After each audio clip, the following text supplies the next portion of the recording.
Fala aí pessoal, tudo bem com vocês? Sejam bem-vindos à Estrada do Barão. Eu sou o seu anfitrião, Lucas Evaristo, do Brasil Ferroviário, e te convido a conhecer a magia da ferrovia. Esse ambiente cativante que tem histórias, que conta sobre segredos, que tem as técnicas e tudo o que aconteceu no mundo e no Brasil que envolve a ferrovia.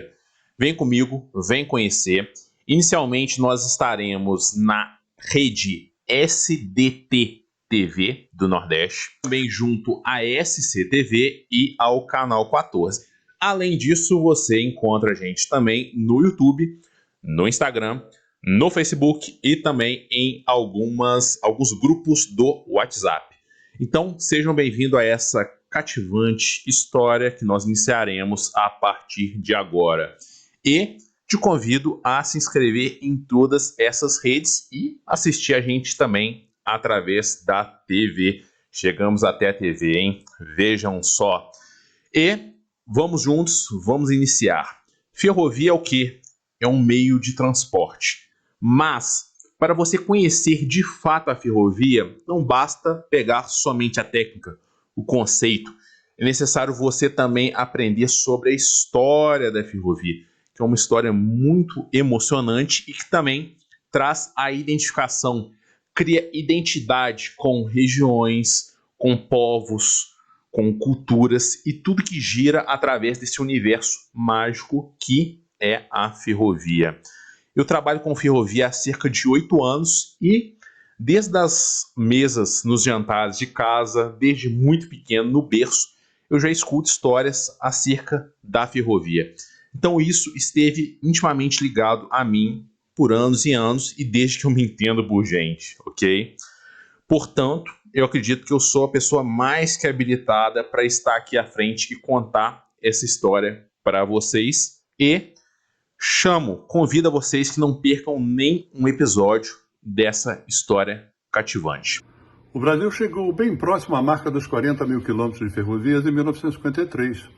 Felizmente, de lá para cá, nossa malha ferroviária só foi encolhendo, empacamos nos 30 mil quilômetros. E, na realidade, desses 30 mil quilômetros, cerca de 13 mil estão em efetiva operação. O restante está ocioso abandonado. Sem trilhos para os trens, a solução mágica veio com o rodoviarismo e o seu crescimento desordenado, gerando engarrafamentos, poluição do ar e graves acidentes, a maioria com relevantes perdas humanas e materiais. Essa insanidade logística centrada no rodoviarismo poderia ser reduzida se as autoridades perceberem as vantagens dos trens, preferencialmente os trens elétricos: rapidez, segurança, eficiência energética, durabilidade e menos poluição. Por conta disso, eu acho que o Brasil tem jeito. Tá bem?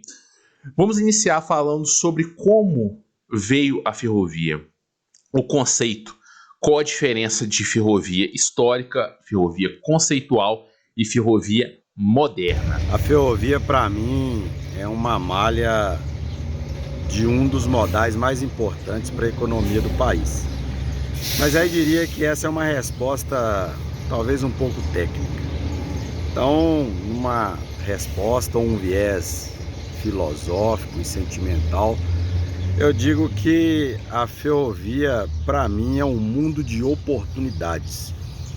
Ela traz diversas possibilidades de desenvolvimento profissional e tem, inclusive, uma marca,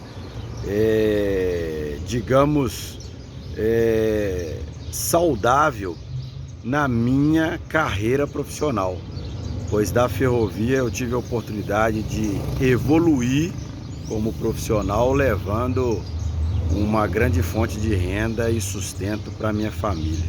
Por isso, uma gratidão imensa ao mundo ferroviário. O que se entende como ferrovia moderna foi o que apareceu, o que surgiu a partir da Revolução Industrial, ali meados do século XVIII, caminhando para o final do século XVIII, a partir do invento da máquina do James Watt, que é a máquina a vapor, também com a adaptação da máquina a vapor de alta pressão.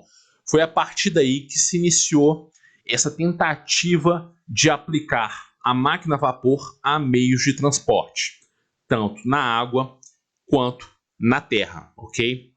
Lembrando, na época não existiam carros, então o que se havia sobre o conceito de transporte estava ligado à força humana e também à atração realizada por animais na terra. No mar, no transporte aquaviário, havia o quê? Havia a relação do homem com as forças da natureza e também com a atração humana, tá? Com a força de trabalho humano. Através das forças da natureza tinha o quê? O vento batendo sobre as velas. E a força humana é o quê?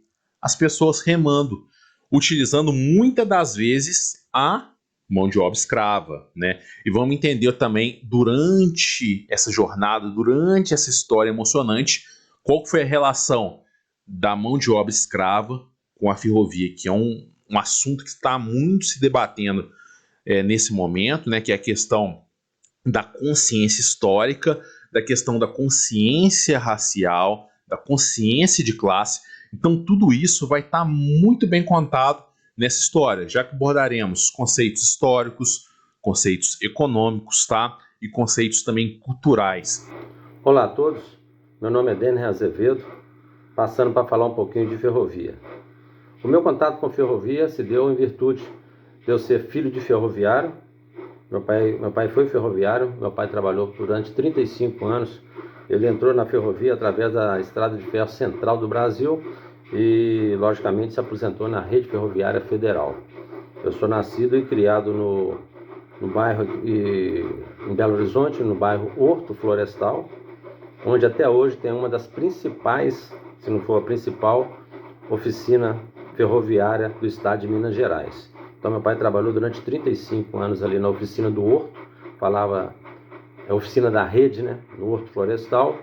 E eu, desde pequeno, eu fui criado dentro da oficina, contrariando algumas regras de segurança, ou melhor, várias regras de segurança. Mesmo como criança, meu pai sempre me levou para a oficina. Foram várias as vezes que eu completei turno com meu pai lá, do lado do meu pai, trabalhando. Eu sei que é errado, mas meu pai fazia isso e eu também gostava. A verdade é que eu gostava, eu forçava para isso. E eu, como eu disse, eu fui criado dentro da oficina da rede ferroviária. Crescendo um pouco mais, estudando, eu fiz alguns cursos no Senai. Eu sou metalúrgico mecânico de formação, sou ajustador mecânico, sou torneiro mecânico, sou fresador e tenho também alguns cursos atuais na área da ferrovia também, na parte de manutenção do material rodante. Na verdade, eu nunca trabalhei muito na ferrovia. Eu tenho trabalhado em pequenos projetos na ferrovia. Na verdade, como mecânico, eu me enveredei por outras áreas da mecânica, da usinagem mecânica, eu me enveredei em outras áreas, mas sempre com uma grande ligação com a ferrovia. Eu falo que eu sou muito mais ferroviarista do que ferroviário, mas tem alguns projetos também na ferrovia. Eu falo que quem teve dentro da ferrovia, quem teve algum contato com a ferrovia, a ferrugem, a fuligem, a graxa, ela tá no sangue. Você pode fazer várias hemodiálises que não saem mais. Bom, com certeza é mais que um meio de transporte. É progresso, é história, é cultura. É principalmente um resumo da nossa trajetória como seres humanos, onde tão importante quanto o destino é curtir a viagem. Como eu já disse, ressaltando, a ferrovia tem muito a ver com cultura, com a história de um povo. Aqui no Brasil, o precursor, nós vamos entrar mais a fundo futuramente, foi quem? O nosso querido Barão de Mauá. Tanto é que essa série tomou o nome do Barão, né?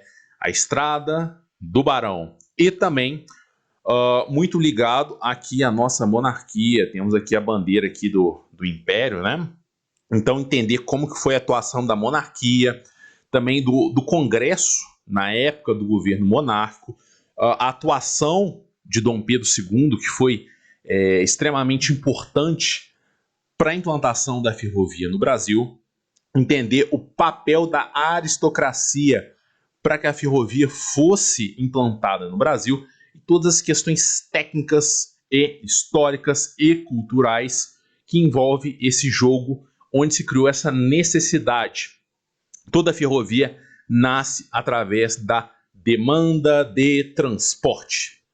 Então é nesse universo, é nesse meio, é nesse princípio que eu te convido a conhecer essa emocionante história. E eu finalizo o nosso primeiro encontro para conhecer a história de pessoas, história de países, história de máquinas, história de técnicas e tudo que envolve a cultura e o conceito sobre ferrovia. Então, até breve e saudações ferroviárias. Olá pessoal, tudo bem? Meu nome é Robson Martins, vim falar aqui um pouco sobre o que a ferrovia significa para mim, o que a ferrovia é para mim.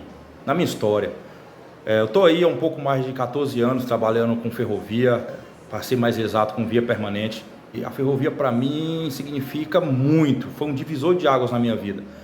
Antes da ferrovia eu trabalhava em outros segmentos, mas assim, trabalhava porque tinha de trabalhar, né?